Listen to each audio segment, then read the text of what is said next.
Welcome back to Congress Unpacked, where we cut through the noise and bring you the truth straight from Capitol Hill.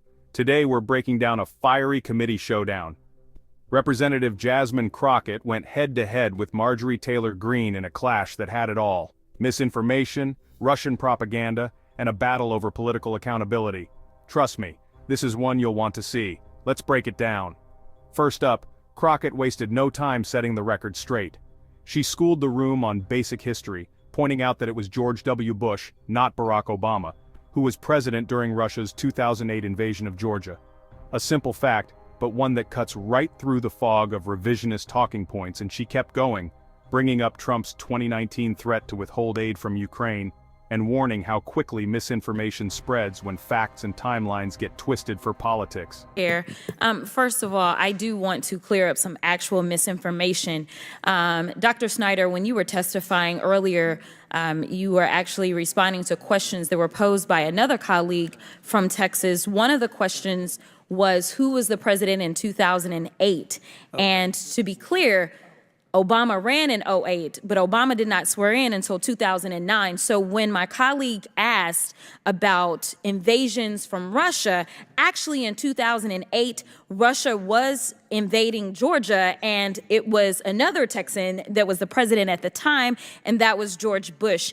In addition to that, one of the things that my colleague did not inquire about, but I want to make sure we're clear about, is that Trump was president in 2019 when he threatened to withhold aid to the Ukrainians as they were being threatened by the Russians. So I do want to make sure that we do that. Crockett then zeroed in on Marjorie Taylor Greene, confronting her over a tweet that claimed U.S. weapons went to Hamas, a claim traced directly to Russian propaganda. Crockett made it plain: experts confirm the truth. U.S. weapons are protecting Ukraine, not fueling Hamas. And her point cut through when lawmakers echo Kremlin propaganda weakens America's security. You know, what is wild to me is that this word patriot seems to be getting co-opted for propagandists, because that's what they do, all right? So we're going to talk about what my colleague from Georgia, she talked about misinformation, and I don't know what she was talking about, but nevertheless, we can look at her own tweets and we can find plenty of misinformation, but we're just going to go through one specific tweet. Now, she said that we need to work with Israel to track down the serial numbers on any U.S. weapons used by Hamas against Israel. Dr. Snyder, I may be going out on a limb, but are you aware that that was actually just propaganda that was put out, and there actually were not U.S. weapons that were being used by Hamas, as she attempted to insinuate in this tweet? I mean, first of all, I appreciate the clarification. I knew that the question, who were the American presidents, was going to be the toughest one I got from that side. So I appreciate your helping me out. Yes, I mean, obviously there what you have is a typical example of American-Russian messaging, where the implicit idea is supposed to be we shouldn't give weapons to Ukraine because they're going to end up going somewhere else. There's no evidence for that. It's hard to think of an example where American weapons have been leveraged with such success as on the Ukrainian battlefield. Thank you so much. But Crockett wasn't done. She tackled the broader issue: members of Congress spreading lies that endanger national security.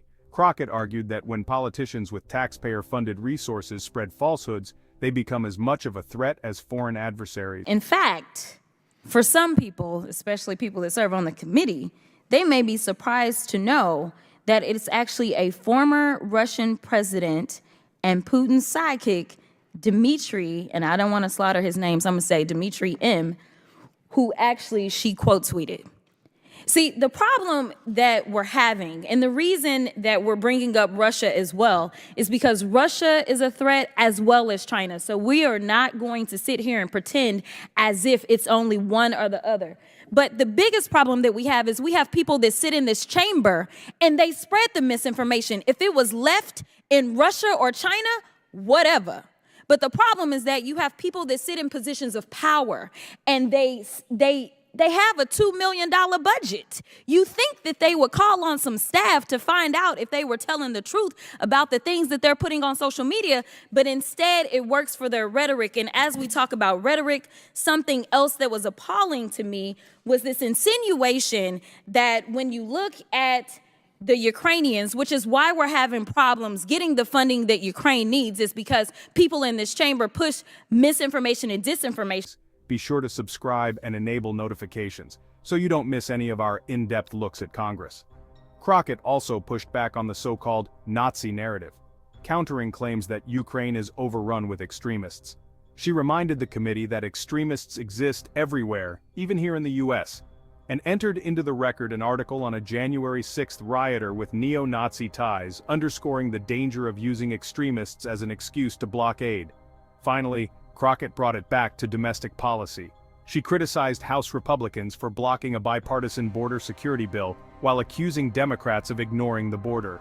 To her, this wasn't about policy at all, it was pure politics, and by stalling US support for Ukraine, it played directly into Putin's hands. They want to talk about the Ukrainians got all of these Nazis. Well, let me tell you something. You can find Nazis anywhere. You can find them right here in the United States. In fact, a bunch of the people that they're calling victims and prisoners of war, also known as convicted felons from January 6th, I have an article that I'd like to enter into the record by unanimous consent that says neo-Nazi January 6th rioter pleads guilty.